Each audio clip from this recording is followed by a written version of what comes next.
Hey, everybody. 2-1, you're on. How are you? Happy Friday afternoon for those of you on the East Coast. Happy Friday still morning for those of you on the West Coast. And happy Friday to all of you in between.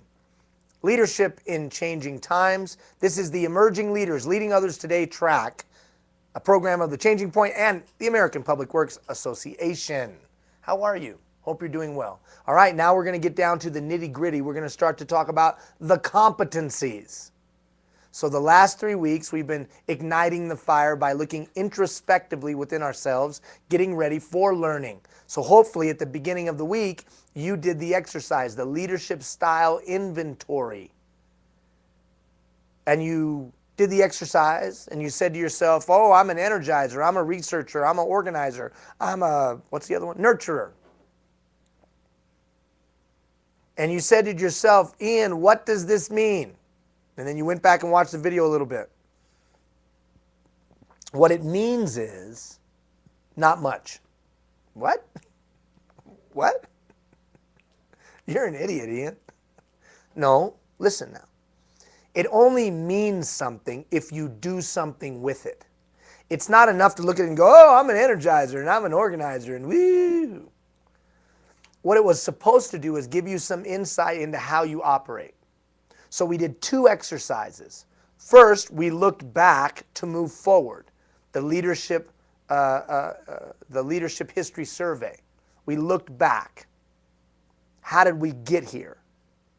And then we looked at where we're at. Those 2 exercises combined hopefully give you some insight into your leadership style. And now over the next 12 weeks, we're going to introduce a new one. Now, some of which you may already be doing, and some of which you may not. And how do we get across that gap from what you're doing to this preferred style that would be what the times require, in our opinion? That's that change continuum. That's changing, right? That 80% of your unconscious behavior. So if you did that exercise on Monday, Tuesday, or Wednesday, whenever you did it, you started to look around and you started to say to yourself, I'm a such and such. I'm a nurturer, organizer, whatever. And here's what that could mean. I do better when I'm in this kind of a situation. I'm not as great when I'm in this kind of situation. I do better with short-term focused. I do better with long-term whatever. So each one of those things probably, hopefully, gave you some insight into where you operate best and not so much. But then there was a second layer. And the second layer was that we had given your bosses the same exercise the week before. And we gave your frontline people, those of you who supervise, that exercise this week as well. So everybody up and down the chain of command has done the exercise. What's the point? The point is that you all should better understand each other in an attempt to gain alignment. Alignment. If I understand you and you understand me, there's a greater likelihood that we could align our time, our efforts, and our energy. Alignment. Alignment. So, for me, in changing times, we have to have as deep a sense of team as we possibly can. We have to have alignment of our energy, of our efforts, of our work, alignment. We don't have the luxury of being out of alignment, even a little bit, because times are tough, things are rough, resources are low. We have a finite amount of time, energy, and effort at our disposal. We don't have the luxury of being out of alignment. So the exercise wasn't just some trite, namby-pamby, full of crap activity that some chubby brown guy on the screen, that'd be me. Although I'm not as chubby as I once was. I'm looking right now. I'm not as chubby. I'm the svelte tan man. I've gone from the chubby brown man to the svelte tan man. I'm the svelte tan man. Yeah, I'm feeling good. My point is, it's not some trite exercise. If you do something with it. If you don't, yes, it was a waste of time. But if you take it and make sure your frontline people have done it, and then go to your director or executive leader and say, hey, did you do the exercise? What are you? I'm an organizer. And then you're like, oh yeah, organizer. Okay, I remember what that meant. And I am an energizer. Okay, we probably are going to have a little conflict. Communication styles are probably different. Approaches are probably different. I'm going to adjust mine. I'm going to adjust mine. See, key. I'm going to adjust mine in an attempt to gain alignment. An attempt to gain alignment. Because if I can gain alignment with the people I supervise by bending my style to meet theirs, not bending my principles, not bending my values, not kissing anybody's ass, excuse my language, bum, not kissing anybody's bum if I'm in Peel region of Ontario, or in Langley, BC, or in Halifax, Nova Scotia, bum. Not kissing anybody's butt, but changing my style to meet theirs, I've got a greater likelihood to marshal human capital and get the best of my people in today's changing times. So all of that 3 weeks was to help you better understand how you do and why you do what you do. The next 12 weeks is introducing these competencies. These competencies of today's effective leader. What works today? 5 generations in the workplace. What works today? User-driven society. What works today? Time of transformation, as Drucker said. What works today to lead others? That's why this is called Leading Others Today. So that's what we're going to embark on now. Okay, so every time we get together now, I'm going to introduce a new competency. And then we unpack it for 3 weeks. Remember, what's a competency? A competency is a complex set of skills, attributes, and qualities. Skills, attributes, and qualities that help a person be good at a thing, whatever that thing is. If that thing is playing hockey, there's certain competencies to being good at playing hockey. If that thing is running a front-end loader, there's certain competencies to running a front-end loader. If that thing is being a jewel cutter, there's certain competencies to being a jewel cutter. Well, there's certain competencies to leading. Leading. There's certain competencies to leading. Those competencies are what we're going to talk about for the next 12 weeks. The first one, I call it agent of change. An agent of change. Now look at the definition. The agent of change understands, demonstrates, and exerts influence by building trusting relationships to act as a catalyst for change. So here's the thought. I don't think a title means crap anymore in our society. I think a title, people are like, whatever. I don't care if you have a title or not. I could give a rip. So it used to be that as a supervisor or a mid-level leader, I could utilize my title to move people into action. Or I could utilize my position of authority to move people into action. I could, through my title and position of authority, assume that people would move accordingly. Well, how many of you know, I would agree, that those days are gone. The days of, yep, boss, whatever you tell me to do, I'm going to do what you tell me to do. Those days are gone. Think about you. Title doesn't mean jack to you. Doesn't mean anything to me. Why? Because the world has flattened. The hierarchy of life has flattened attitudinally. Maybe not structurally, but attitudinally, we're not as impressed with the title anymore. So today, to move somebody into action, there's got to be something else, some other force. Well, I think that force is influence. You think about this. Walk into any classroom, anywhere in North America, and there might be a teacher that has a title, but there's a kid that's got the influence. Walk into any workplace, and there's a 30-year employee that has no title, but is running the show. You know it. You've seen it. I know it. I've seen it. That person exhibits significant influence on what's going on, even though there might be a supervisor or manager with a title. And sometimes that person of influence ain't influencing in the right direction or a good direction, but they are influencing nonetheless. Well, how's Bob today? I don't know. He's pretty pissed off. Oh, here we go. We're all going to walk on eggshells because Bob's all pissed off. Or Jane. And we all know Jane and we all know Bob. And all of a sudden I'm the leader and I've got to deal with Jane and Bob. And Jane and Bob are looking at me like this. I was here long before you came and I'll be here long before you after you go. So you can just rattle on all you want, but I'm running the show around here. Now get your supervising self in my line. Don't try to tell me what to do. Why? That person exhibits, or that person has significant influence. Well, I think that if you want to get things done today, then you better understand how to be an agent of change. But I'm not going to intimidate change. I'm not going to be able to bark change. I'm not going to be able to autocratically lead change. I'm probably only going to be able to do change through trusting relationships so I can exert influence to be a catalyst for change. So over the next 3 weeks, what we're going to talk about is implementing change. And whether that's change within department or change of somebody's performance.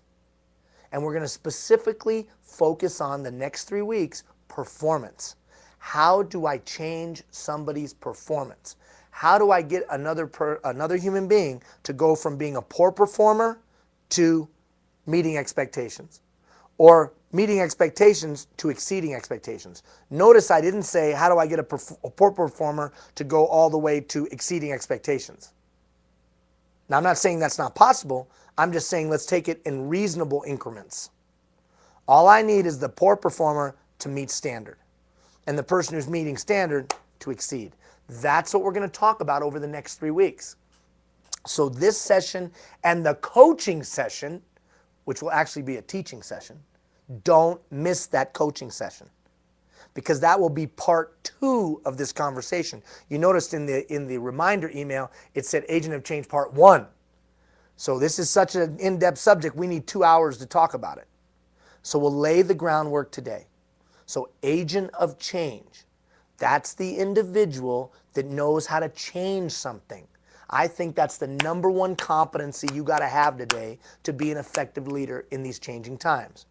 What's the definition? You understand, you demonstrate, you exert influence through trusting relationships to act as a catalyst for change. You see performance that isn't where it needs to be, you have the ability to improve that performance. You have a dynamic that isn't where it needs to be, you know how to change it. You're an agent of change. So from now on, every time we have a teaching session, I'm going to give you a little self-survey. Oh, with the self-surveys again. Little self-survey. Because the self-surveys help you focus the learning. Focus the learning. And in focusing the learning, in the focusing of the learning, it helps you allocate time. You see, I know that you don't have an unlimited amount of time. So because you don't have an unlimited amount of time, you need to be able to focus on where you need to grow. These surveys help with that. So what I'm going to do is kind of randomly read the information, and you're going to take your survey at your own pace. Fairly quick, though. We only got 47 minutes left. Jeff just checked the time. Am I right? Yeah, 47 minutes left. I'll read them. You go through them. 1, I am nothing like that. 10, I am all like that, or somewhere in between. Now, you might read some of these and go, well, that's ridiculous, Ian. Like the first one. I believe I can make a difference. Woo! Pollyanna. La, la, la, la, la. No. All innovation, all creativity, and all change emanates from people that believe they can make a difference. A guy is not innovating, or a gal's not going to be innovating if they say this, oh, it doesn't matter what I say anyways. Nothing's ever going to get any better. Those people are not coming up with the creative idea that we need to solve our problems. So, do you believe you can make a difference? If we were sitting down having a beer, just me and you, would you look at me and say, Ian, there ain't crap going to change anyways, man. It doesn't matter what I say. Which I know, if we're all honest, is a feeling we have sometimes. The challenge is we can't be an agent of change if that's the predominant attitude that we have. So where do you line up in that one? How about this next one? I can easily connect with people that are different than I am. There was a time in the workplace that I would probably be supervising people that look like me, smell like me, taste like me. Taste like me? What do you mean? I don't know. Go where I go, eat what I eat, listen to the music I listen to. But more and more and more, those days are gone. And I'm not just talking about color of skin, me, the brown guy. I'm not talking about that. I'm talking about creed. I'm talking about worldview. I'm talking about age. I'm talking about life experience. I'm talking about all those things that make up a diverse workplace. So it's not just color of skin. I got a bunch of people and I'm supervising and ain't nothing like me. So can I connect with them? I'm aware that people learn and communicate in different ways. I effectively listen. Are you a great listener? I can change my communication style to meet another human being. You want to lead people today? You want to gain alignment? You better be able to adjust your communication style to somebody else. We'll talk about that in just a moment. I can use my life experience and relate to others. Like, there's always somewhere we can connect. There's always somewhere, even though your life experience might be completely different than mine. Me, a kid that was adopted from a Middle Eastern country, brought to the United States in North America by a United States Air Force sergeant, purchased for 2 cases of scotch on the black market. That's not true. That is absolutely true. You know, you watch that movie Argo? Well, in 1965, my adopted father worked out of that embassy. I was in Tehran in 1965 as a little infant baby and brought to North America. I'm so fortunate, so lucky. So my life experience is probably completely different than yours. But I'll bet you we can find a place to relate. You got a daughter? I got a daughter. Mine's 10 and 8, and I got a 22-year-old. You got a 22-year-old? You know exactly what I'm talking about. You got a wife? Oh, I got a wife. And you got wife? I got wife. Or you got a spouse? He's probably just like an idiot like me, like all husbands are. We could probably find a place to relate. But do you have the ability to do that? Or do you just look at somebody who's different than you and say, well, they're different than me? You want to supervise today? You want to lead people today? You better be able to be relatable. I can apply strategies for building trust. We're not going to have a great team if we don't have trust. And in today's changing times, there's a lot of forces that are working to create mistrust and distrust. And there is a lack of trust. And whether that's negotiations over pay or benefits or whatever, whether that's wages being frozen or people being laid off, there's a lot of forces at play. And even the rumors of that kind of stuff, because it's happening somewhere far away, causes angst that can fracture trust. I understand my emotions and the impact they have on my performance and the performance of others. I can facilitate activities that will help remove attitudinal barriers. What's an attitudinal barrier? This is an attitudinal barrier. Huh. Or how about this one? How many of you know that's the biggest barrier to getting something done in the workplace right there? Attitudinal barriers. Can you see them? Can you remove them? I think of what I want the outcome to be before I begin things. I think of the impact of my words, my actions, my thoughts.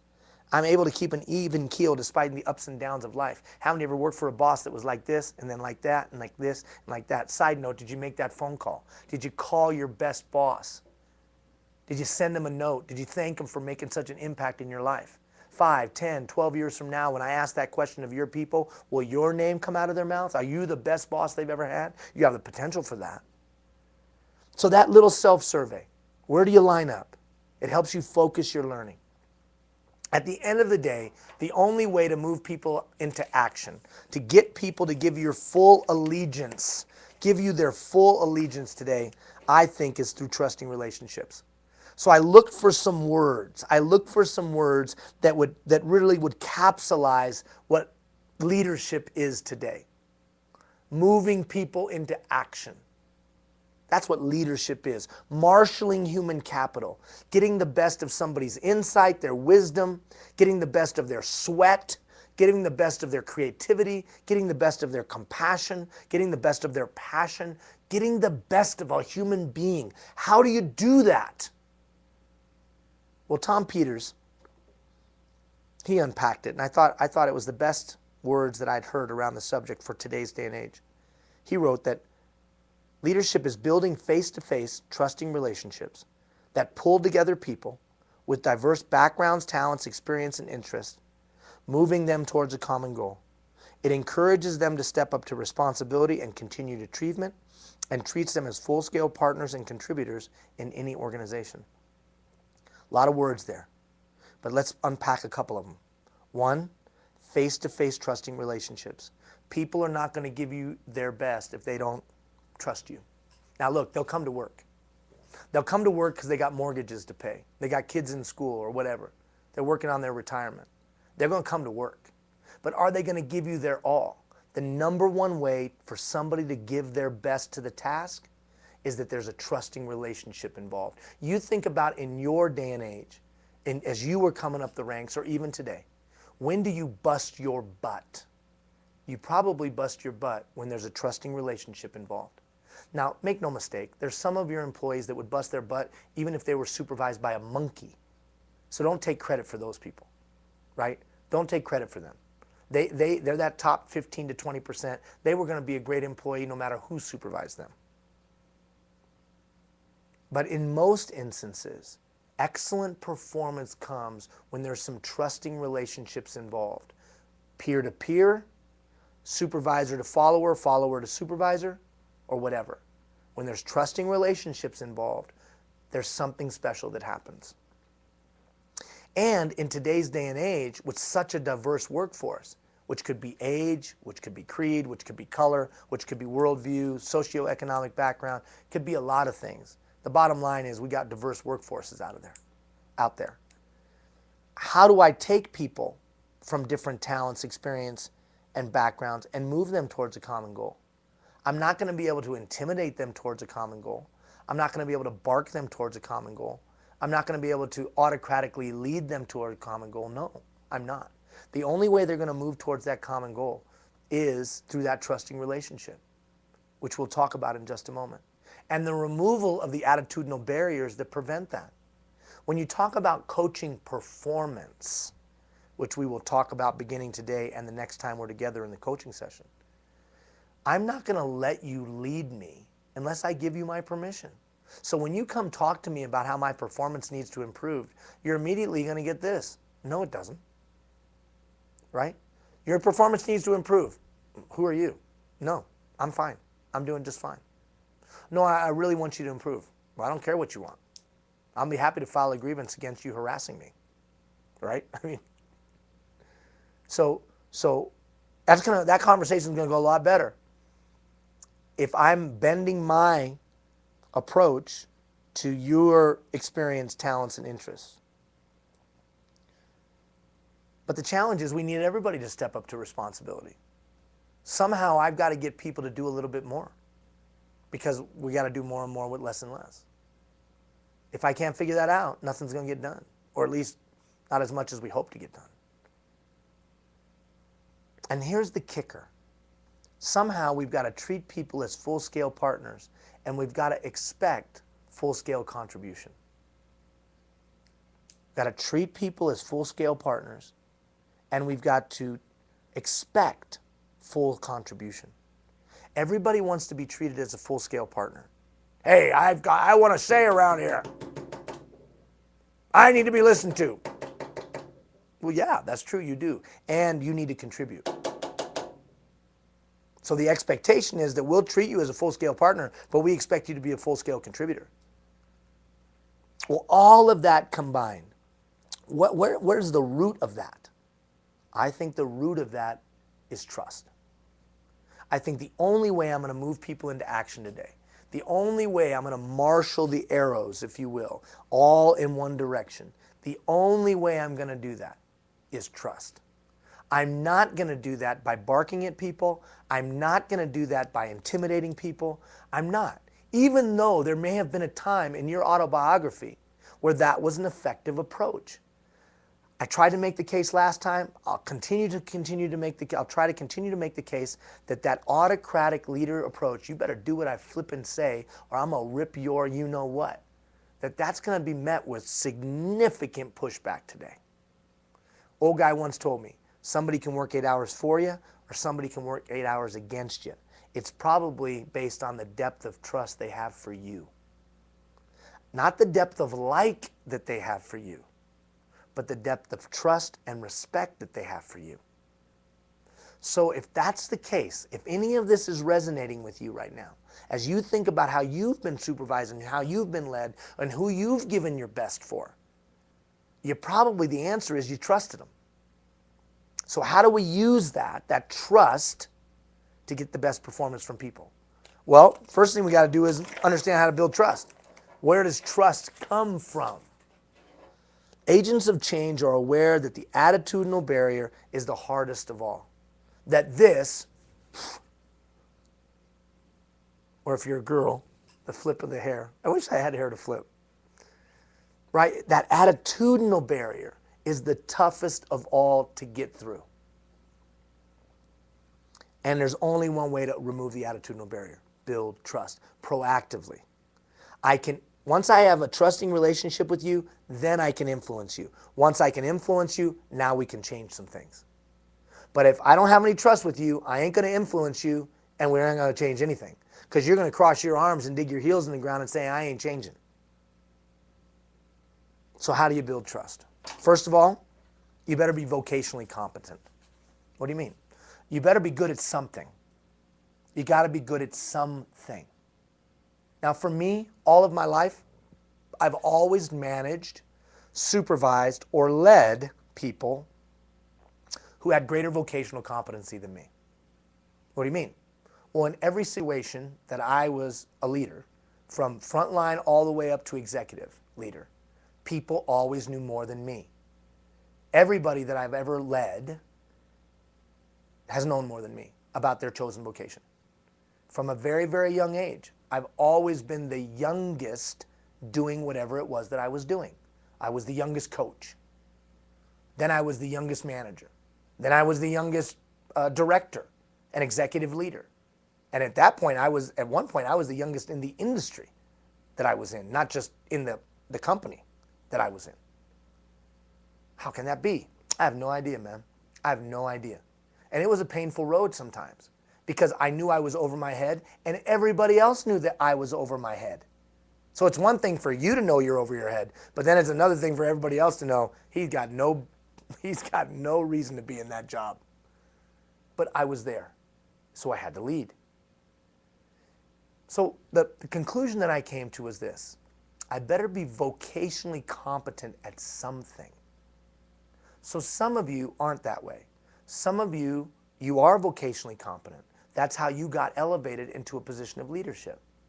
So you're vocationally competent, but maybe your leadership competency isn't where it needs to be. Either way, you got to bring something to the party. So write this down. What is it I'm bringing my employees that they don't have? So if they have more knowledge than me about the task, cool. But what is it I'm bringing? Is it that I'm able to go get things done with other departments to make their work easier? Is it that I'm able to create systems and policies that make their work more enjoyable or more effective? Is it that I'm more skilled at a certain task or a piece of equipment and I can teach that to them? You better be able to bring something of value to that employee or to the group. You got to be vocationally competent in something. Because if you're not, they look at you like this. What? What do you got? You got nothing. Because it's not enough just to have the title anymore. Just having the title is not enough. Why? Because they've seen empty titles over and over and over and over again.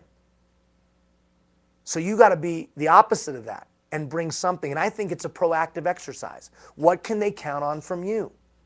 I mean that. So write it down. What can they count on from you? So if you're not vocationally competent, in other words, if the people you're supervising know more about the thing than you do, then just say that. I know all of you know more about it than I do. And I'm hoping to learn from you. But I'm going to bring something else that will enhance the team. Or I know about this thing. I've done it for 30 years. I'm a supervisor, and I'm going to teach you what I know so that you get great at it as well. Vocational competency. When I have a leader that's willing to do what I just described, I have greater trust for them. Trust also comes from open communication. Trust comes when we communicate well with one another. A diverse workforce is cool.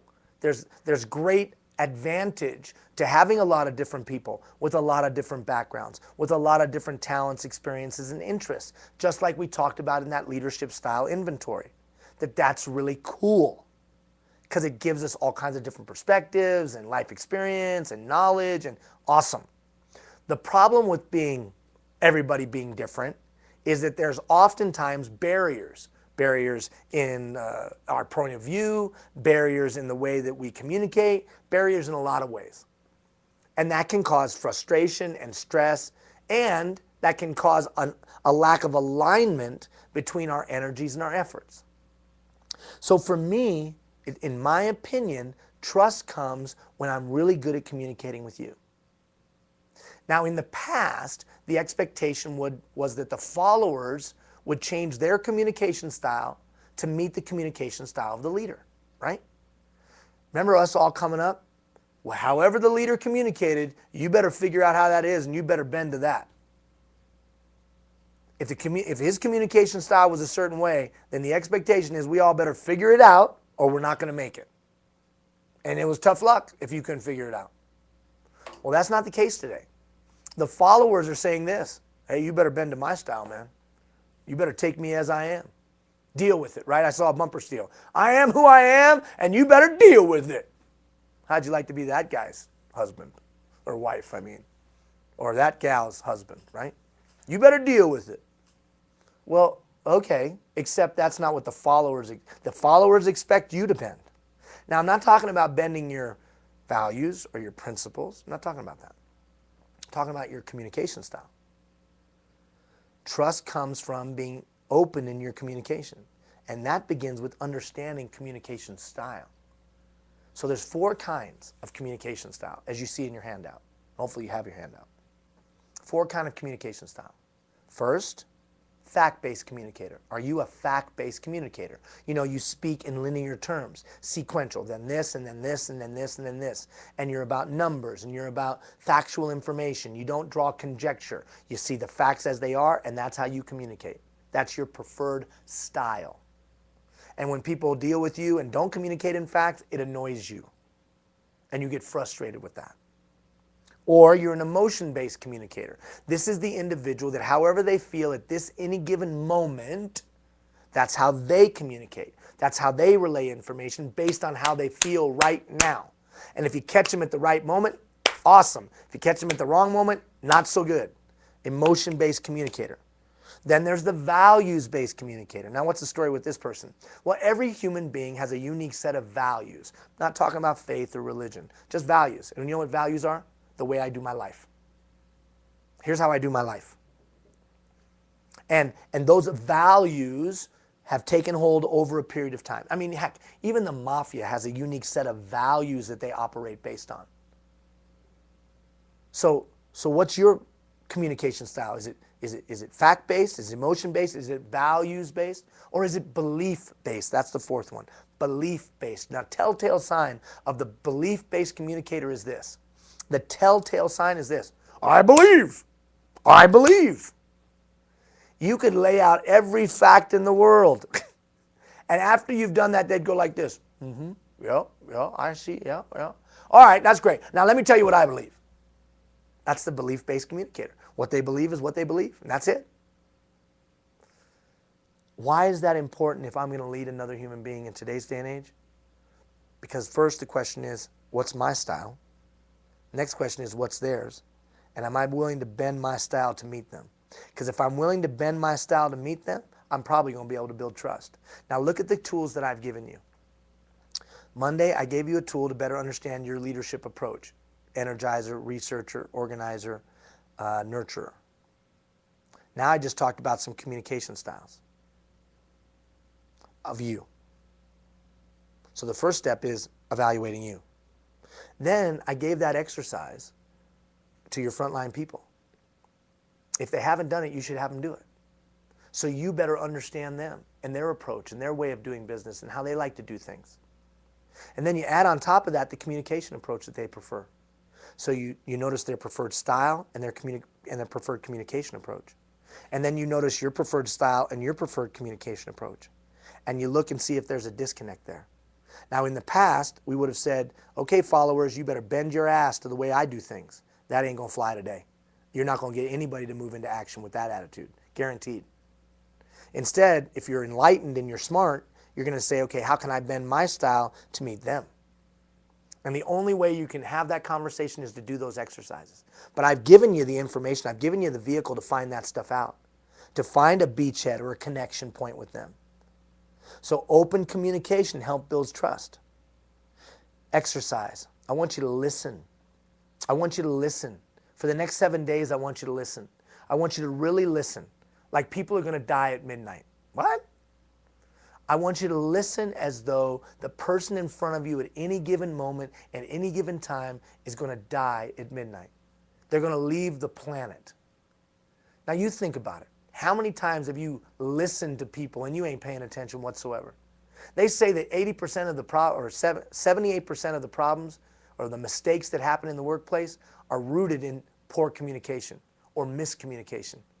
So think about all the energy and effort and stress that's caused by poor communication.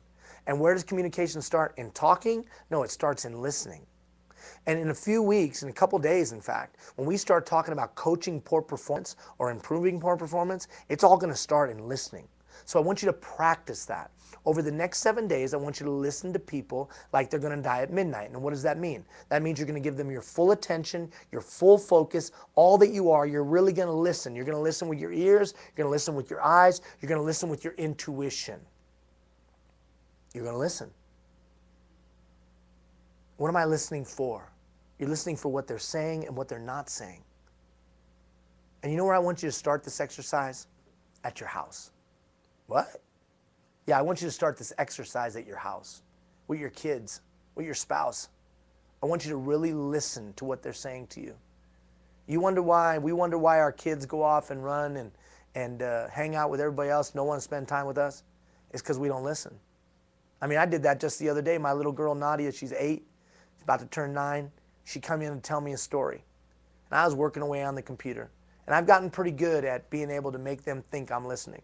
An appropriate an appropriate and well-timed yep, an appropriate or well-timed I understand. All of those things would give them the impression that I was listening. Well, the challenge is my little kids have gotten pretty sophisticated. My little kids understand, my 10-year-old, my 8-year-old, they get when I'm faking it. And about halfway through her story, as I was typing away on the computer, given what I thought was the appropriate timing of and I understand or that's great, she left. She walked right out of the room. And in those indefinable split seconds, I realized if I don't listen to my little girl, she's going to go find somebody who will. And I might not be excited about who she finds. And they're going to be able to build influence with her just because they listened to her and gave her value by listening. Well, that principle transcends all neighborhoods. That principle transcends all workplaces. That principle transcends all families. So I want you to start this thing in your house with your spouse and with your kids. And then I want you to translate it back into your workplace. And I want you to start listening to your employees like they're going to die at midnight. And start building trust with them because you're really paying attention. You're not looking at your BlackBerry or your smartphone. You're not moving your mouse to see what email just came in. You're not thinking about the next meeting with your boss. You're not thinking about anything. You're thinking about what they're saying to you. Listen. So that's an intangible exercise. Now let me give you a tangible exercise. A challenge. If you really want to listen to your people. I gave this challenge to your directors. And we'll see if they did it or not. And I'm going to give the challenge to you. I want you to send out a survey. I want you to send out a survey to the people that work for you, that you have the honor of leading. I want you to have 3 questions in that survey. What am I doing right? What am I doing wrong? Suggestions for my improvement. And the third question, kind of a funny one, but it has a point. If you could send me back to school, what class would you make me take? In other words, what do you think I need to learn? I want you to put that question on a white piece of paper, those 3 questions. I want you to hand them out. Tell people to fill them out and slide them under your door or put them in your box or whatever, but to return them anonymously. What? Yeah, let's get some feedback. Let's get some feedback about how we could improve. so we can start to pick out our one thing. Remember, I'm going to ask you to pick out one thing in a couple of days that you want to work on and get better at. What's your one thing? Well, a very effective vehicle for finding out what that one thing should be would be this survey. Well, they're just all going to complain and bitch and moan and whine. Well, maybe because no one's asked them how you're doing, maybe, at first. But imagine if you did this every 90 days. Every 90 days, you just handed out a little survey. How am I doing? I used to do that. I used to hand out that survey every 90 days to my direct reports. And then once a year, I handed it out to all 1,100 employees that I supervised or that came under my authority. How am I doing? And what's funny is the how am I doing conversation makes the how are you doing conversation a heck of a lot easier. So do you have the guts to send out that survey? Now, the funny thing about it is you're going to get great feedback, hopefully. You'll have to weed through some of the crap, but you're going to get some feedback. And in the getting of that feedback, you're looking for trends. You're looking for trends, that's all. You're looking to see if there's some consistency in what people are saying that you're doing right or what people are saying you need to work on. And you're looking for some trends on where they want to send you back to class. Now, imagine this. You get that feedback. You then take that feedback. You pick out your one thing. And then over the next 12 weeks, you work on that. And then you're better at it. What do you think they'll say? Well, don't you think they'll say, holy crap, they listened. Holy crap, they took what I had to say and they did something with it. Holy crap, they not only listened, took what I had to say and did something with it, but they're better at it. Wow. I can trust them. You want to build allegiance? You want to have somebody be willing to run through a wall for you? Then proactively say, how could I get better? Take the information and do something with it. And this next 12 weeks is a perfect opportunity because I'm going to support you and we're going to support you in the getting better. But it all begins with you putting it out. Well, I know what I need to get better at. I don't need to ask anybody what I need to get better at. Listen, you're not listening. Hello? The reason of asking is because in today's user-driven society, they will feel like they're a part of the process and you'll get deeper and more profound buy-in. That's the reason for the asking. Plus, they have a perspective that you may not have. Your purview is only about this big. You can't see the rest, right? I can't see that I got a big old bald spot and look like Ronald McDonald. Instead, I think I look like Dodi Al-Fayed, Princess Diana's boyfriend before she died. I think I got that Caesar look going on. But you know what I got? I got Ronald McDonald going on, okay, dude? But I can't see that. Well, in the same sense, we need this feedback because feedback is the breakfast of champions. So trust comes when I'm proactively listening. Well, I have an open door policy. Foolish. Foolish. It's foolish. Open door policy is crap. Ah! Listen, by the time the problem comes in the open door, it's big enough that it's gotten to a mushroom cloud where someone felt like they had to come in the open door. Wouldn't you like to cut that off at the pass and be there before it becomes the mushroom cloud? So it doesn't take all your energy and effort and time? So listening is a proactive exercise. So I want to proactively get the information so I can cut things off at the pass before it gets big. Open door policy is a reactive exercise. I handle it when it comes to me. It sounds good in theory and it makes us feel warm and fuzzy inside. I have an open door policy. I'm such a great person. Well, no, you're a fool because it's too late by the time the information comes in the open door. You want to be proactive and ahead of a curve so it doesn't take as much of your time, energy, and effort, which you have a finite amount of. Trust comes from clarity of outcome.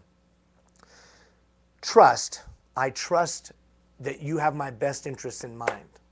Or I trust that you know where the hell we're going. Well, if you communicate to me where we're headed, I will increase my trust of those two things. If you're never communicating to me where we're going, then I start to come up with my own conjecture. I start to fill that void of information with my own thoughts or the thoughts of those around me. And that creates distrust or mistrust. So instead, we're regularly communicating the outcomes, the annual outcome, the quarterly outcome, the monthly outcome, the weekly outcome, the daily outcome. When we talk about building pride in the workplace, which we will spend significant time on how to build pride, because I think it is a force of human capital unlike any other except for love. We'll talk about it in depth, but it begins with, and trust can be enhanced by, me feeling like you've clearly articulated to me the outcome of why we're doing all this crap. So ask yourself, how am I communicating the outcomes, the why behind the task? Trust comes from a high emotional IQ. Now here's what that means to me. You've been supervised in your past by guys or gals that exploded, blew up, lost their cool. And then a day or 2 days later, they came back and apologized to everybody. Hey, I'm really sorry. I'm sorry, you know. I know for me, one of my biggest challenges is that I lose it. All this zeal and all this passion has tremendous advantages. All this zeal and all this passion uncontrolled has a significant downside. And I can honestly tell you, I don't know how many people I've driven off who wanted to be a part of what we were doing, who wanted to be involved in what we were doing, but my inability to control that passion and zeal, they couldn't take it, man. They couldn't take it. And they just said, Ian, I love you or love what we're doing, but dude, every day is not the Super Bowl. Every day is not the beginning and end of the world. And that's one of the things I have to work on. I have to work on this high emotional IQ. The simplicity of a high emotional IQ is this. The simplicity is this. When I feel my elevator starting to rise, when I feel like I'm about to get out of control, I have the ability to disengage the clutch and let the thing just idle for a few minutes to get myself back under control. To me, that's the simplicity of a high emotional IQ. You hear a lot of people saying that EQ today is more important than IQ. EQ being emotional as opposed to intellectual. Well, okay, I'm good with all that, but I'm a pretty simple guy. So my simple is this. Can you disengage the clutch before some crap flies out of your mouth that you're not going to be excited about? Or some action occurs that you're going to have to clean up the mess, or your boss is calling you, or a grievance gets filed. At the end of the day, can you disengage the clutch? Well, I know for me, that's something even at 47 years of age, 47 years being on this planet, I'm still working on. How about you? Finally, trust comes from being relatable and likable and loving what you do. You know people and I know people who have quit and stayed. They've quit and stayed. And they wonder why their employees don't give their best. Because they see a guy who's jaded or a gal that's jaded and crusty and is a curmudgeon. You're not going to be able to be a curmudgeon and get people to give their best today. You're going to have to be relatable. And you're going to have to be likable. People are not going to give their best to people who are not likable. What does that mean? That means just common courtesy. That means saying hi. That means asking how people are doing and really caring how they're doing.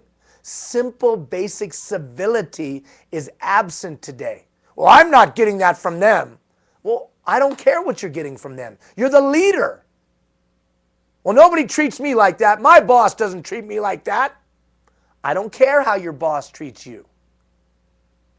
Your boss being a piece of junk leader does not absolve you of the responsibility to be a great leader. So you can't throw that card down. It's not okay. It's not okay to say, I'm being led poorly, so I will lead poorly. If you're being led poorly, it should be a deeper motivation to be a better leader. And trust me, I'm hammering your bosses as hard as I'm hammering you. And I'm not hammering because I'm angry. I'm hammering because I love you. And I want to see you be great. Because as you're great as a mid-level leader, then the organization improves. And as the organization improves, because you touch every citizen from cradle to grave, the community gets better. And that's my ultimate goal. To build communities we'd all want to live in. And that begins with you and your relatability. And are you likable? Now look, I didn't say you kiss people's butt. I said that earlier. I didn't say that you change your principles and values. I just said you're civil, kind, considerate. even when people aren't to you. Okay, all of those things make up in your toolkit ways that you can build trust, both intangible and tangible.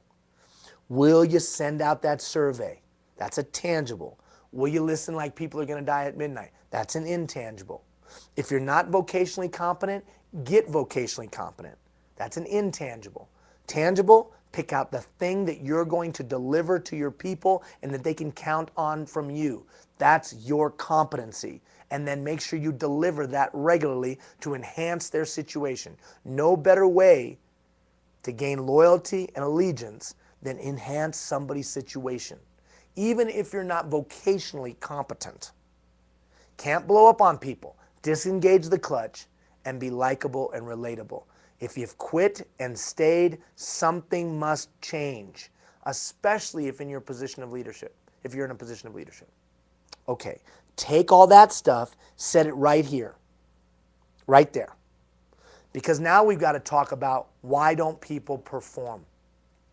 I call it, why don't people just do their jobs? Why don't people just do their jobs, Ian? Why do I have to go through all of this Dr. Phil crap? Why do I have to hang out a shingle that says mother confessor and psychologist and psychiatrist and all? Why do I have to do that? Why can't I just look at somebody and say, do your damn job? I don't know.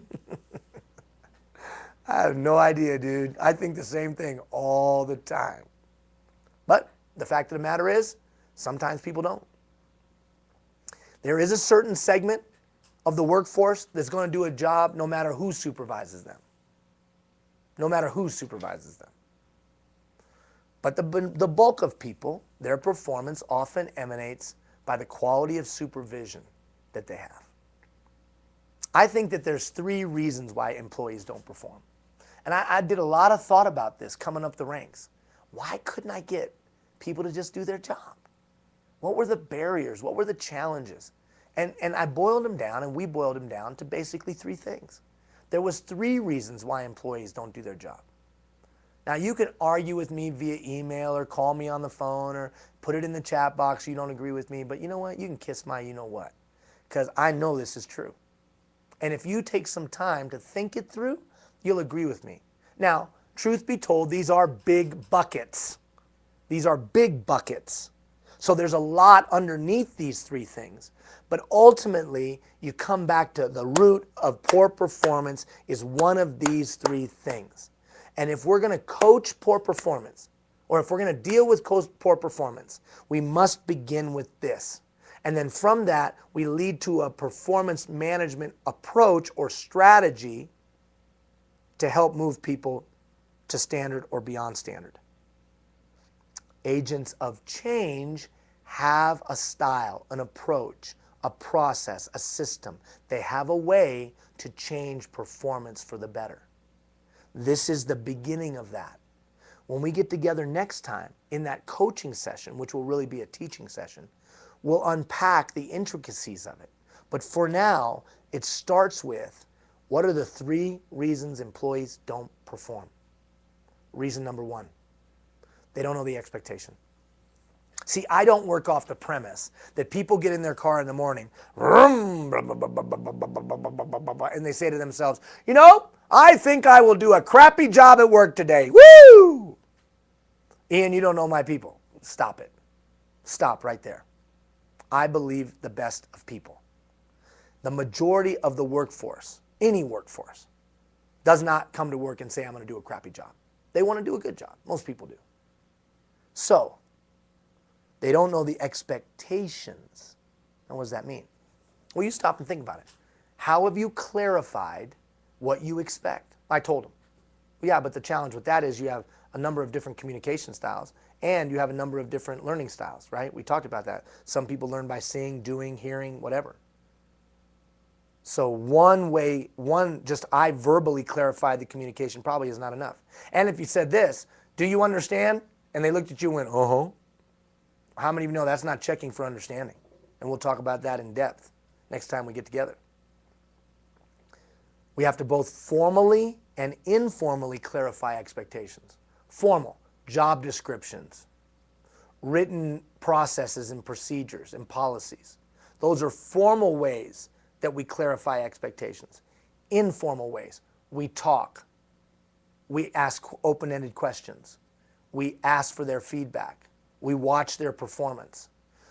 Those two things, we're clarifying expectations. So are you proactively clarifying expectations? Second reason why employees don't perform. They don't have the ability. You hired the wrong person. You hired the wrong person. They never had the ability from moment one. Or they don't have the training. You're asking you to do something, but they don't have the skills. They haven't have the enhanced skills. Well, they should figure it out. I figured it out when I got hired. Well, that's why you're the supervisor. Not everybody is you. I used to coach track way long time ago. Coached high school and college track. And I remember I coached with a lady who was in the Seoul Olympics.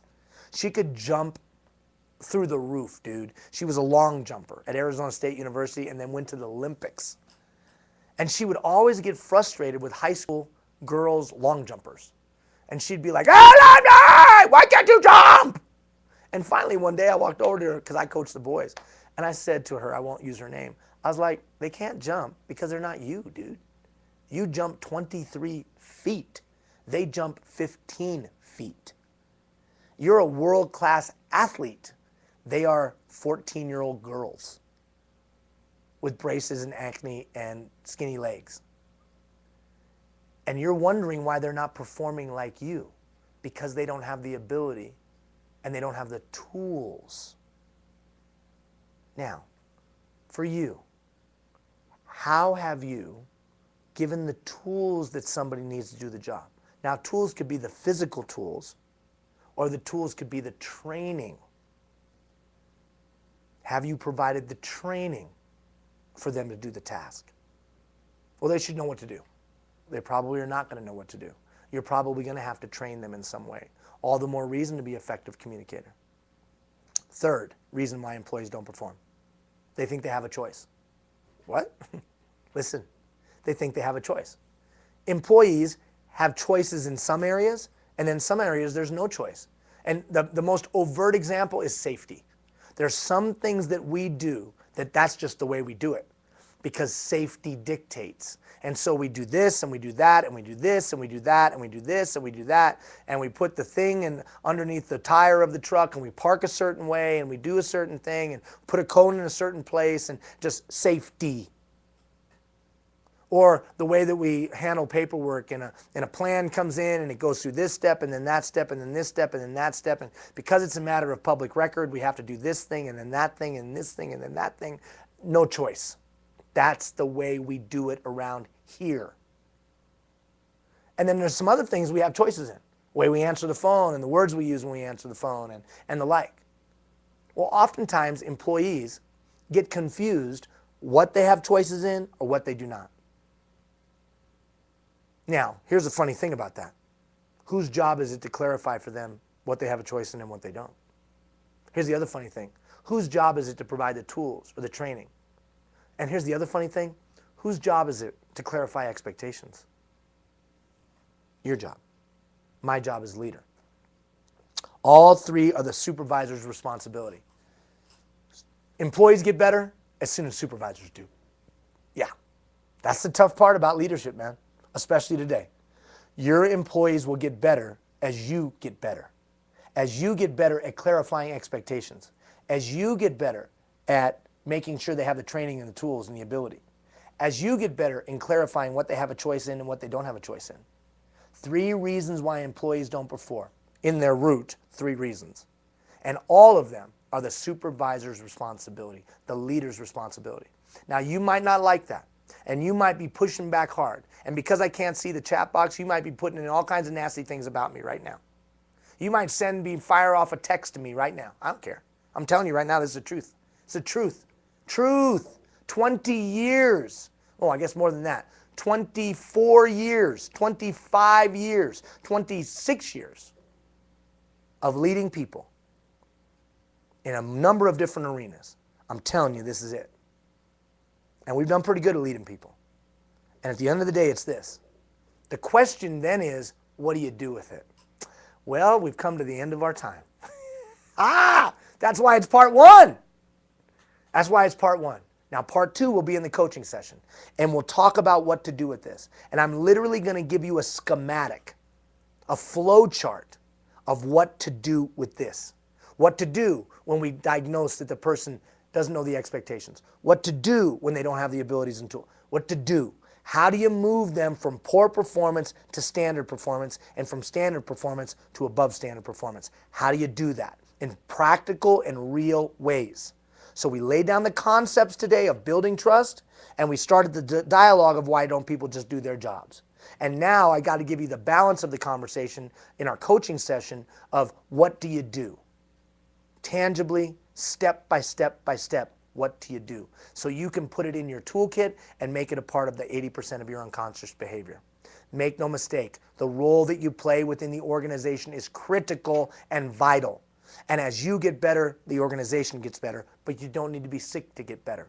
And as the organization gets better, the community gets better, especially in these challenging times. I know how important you are, not just because your work touches every citizen from cradle to grave, but because you personally are the key. Directors and executive leaders have their role, so do frontline. But it's you in the middle that make the organization go. And we need you to be your best in these changing times. I thank you for your hard work. I thank you for your commitment. I thank you for your dedication. Over the coming days, we'll unpack this to a greater degree, to the nth degree. But for now, what are the 3 reasons why employees don't perform? And how can I build trust? Listen like they're going to die at midnight and send out that damn survey. And we'll talk more about it. Shout at you on Monday. Take care, everybody.